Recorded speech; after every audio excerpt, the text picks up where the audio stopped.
সিজাৰিয়ান section সেইটোতো আজিকালি বহুত কমন হৈ গৈছে ডেলিভাৰী মোড।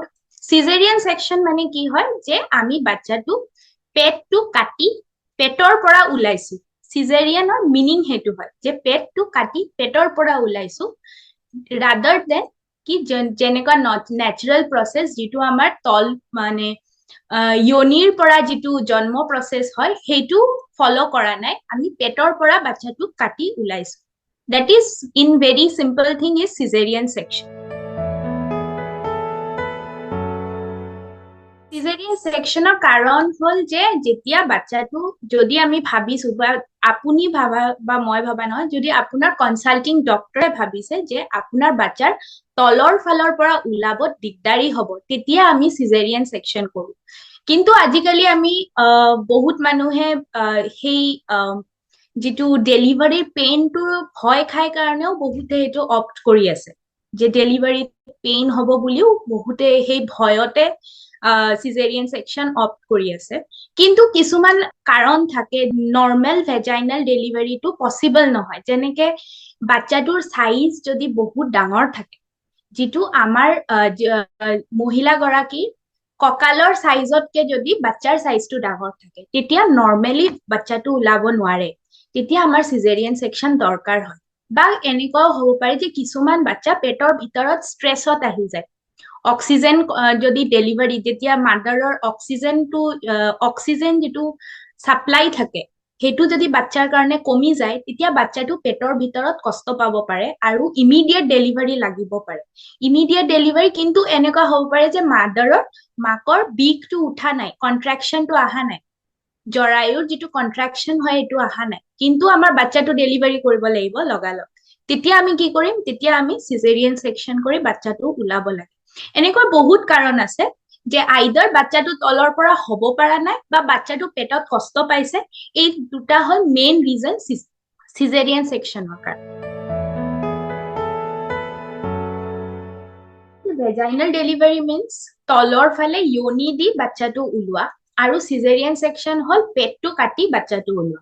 ঠিক আছে, so main difference is in vaginal delivery আপোনাৰ ইউটেৰাছত কোনো এফেক্ট নহয়, কাৰণ ইউটেৰাছৰ ওপৰত কোনো কাটা চিঙা কৰা বস্তু হোৱা নাই।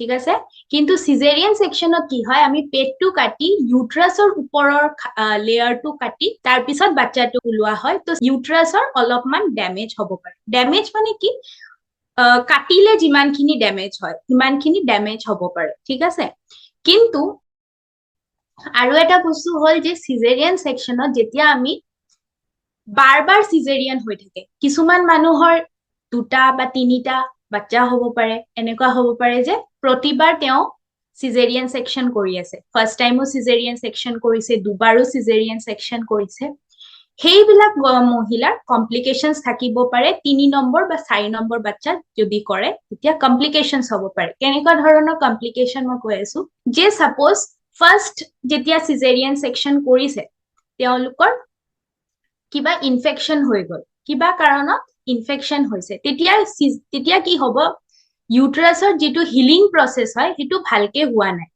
তো সেকেন্ড টাইম যেতিয়া বা থাৰ্ড টাইম যেতিয়া বাচ্চা হ'ব তেতিয়া কি হ'ব, সেই জেগাটো ফাটি যাব পাৰে, সেই য'ত ষ্টিচ পৰিছিলে ইউটেৰাছৰ ওপৰত সেই জেগাটো ফাটি যাব পাৰে।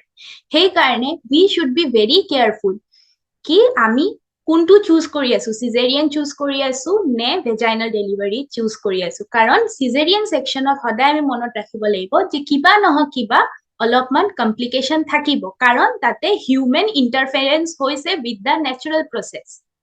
সেকেন্ডলি আমাৰ বাচ্চাটো ইউটেৰাছৰ লগত কানেক্ট হৈ থাকে যিটো আমি কওঁ প্লাসেন্টা। প্লাসেন্টাটো যিটো নৰ্মেল মানুহে যিটো কয় বাচ্চাৰ ফুলটো, সেইটো ইউটেৰাছৰ লগত লাগি থাকে।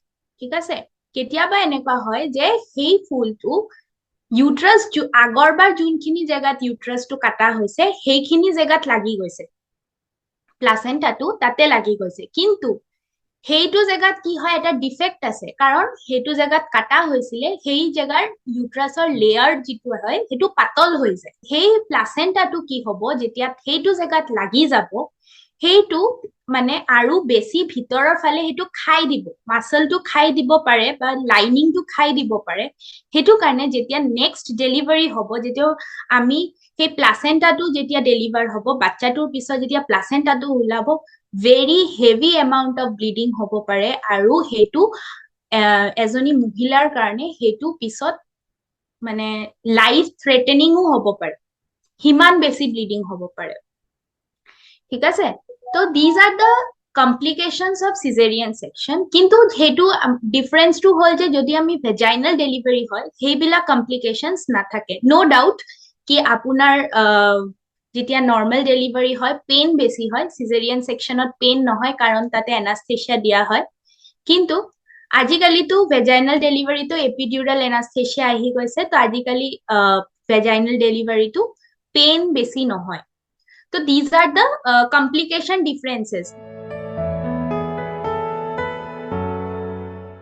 যদি আপোনাৰ সিজেৰিয়ান সেকশনৰ কাৰণ আছে, যেনেকে মই কৈছো যে বাচ্চাটো পেটত কষ্ট পাইছে বা বাচ্চাটো তলৰ পৰা ওলাব পৰা নাই, আটকি গৈছে, বাচ্চাৰ সাইজ ডাঙৰ আছে, মাৰ কঁকালটো সৰু আছে, তেতিয়াতো সিজেৰিয়ান সেকশন নকৰিলে সেইটো প্ৰসেছত গলেহে মাকৰ এন্ডেঞ্জাৰ হ'ব। সো দ্য ডিসিশন যেটো হয় সেইটো সদায় যোনে ট্ৰিট কৰি আছে বা যোন গাইনকলজিষ্টে চাই আছে তেওঁৰ ডিসিশনে is the main decision. এটো নহয় যে সিজেৰিয়ান সেকশন কৰিলে কাৰোবাৰ লাইফ মানে থ্ৰেটেন হ'ব পাৰে বা এন্ডেঞ্জাৰ হ'ব পাৰে।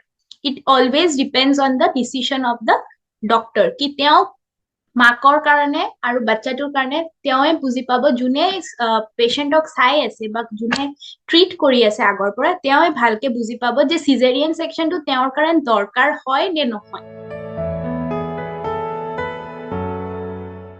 পোষ্ট অপাৰেটিভ কেয়াৰ যেটো আপুনি হস্পিটেলত থাকে তেতিয়াতো আপুনি হস্পিটেলৰ পৰা কেয়াৰটো পাবই, যেনেকে আপোনাৰ ষ্টিচ সাইটৰ ড্ৰেছিং কৰা হোক বা এন্টিবায়োটিক্স দিয়া হোক, সেইবিলাকতো দিয়াই হয়। আপুনি ঘৰত আহাৰ পিছত কি কৰিব পাৰে? কিছুমান মানুহক মই দেখিছো যে ঘৰ যোৱাৰ পিছত গা ধুব ভয় খায়, কাৰণ ভাবে যে পানী সেইটো জেগাত পানী যদি লাগি যায় তেতিয়া ইনফেকশন হ'ব পাৰে। Once you are out of hospital আপুনি গাটো আৰামত ধুব পাৰে, কাৰণ আপুনি এনেও 3 days 4 daysৰ পিছত আপোনাৰ যিটো ষ্টিচ জেগা হয় অলমোষ্ট হিল হোৱাৰ প্ৰসেসটো ষ্টাৰ্ট হৈ যায়, আৰু আপুনি যেতিয়া গা ধুব তেতিয়া কি হ'ব যে আপোনাৰ যিটো বেক্টেৰিয়া বা ভাইৰাছ বা ফাংগাছ যিবিলাক গাত লাগি আছে সেইটো সাফ হৈ যায়, তো এট দ্য সেম টাইম আপোনাৰ ষ্টিচৰ জেগাটো হেলদি থাকিব।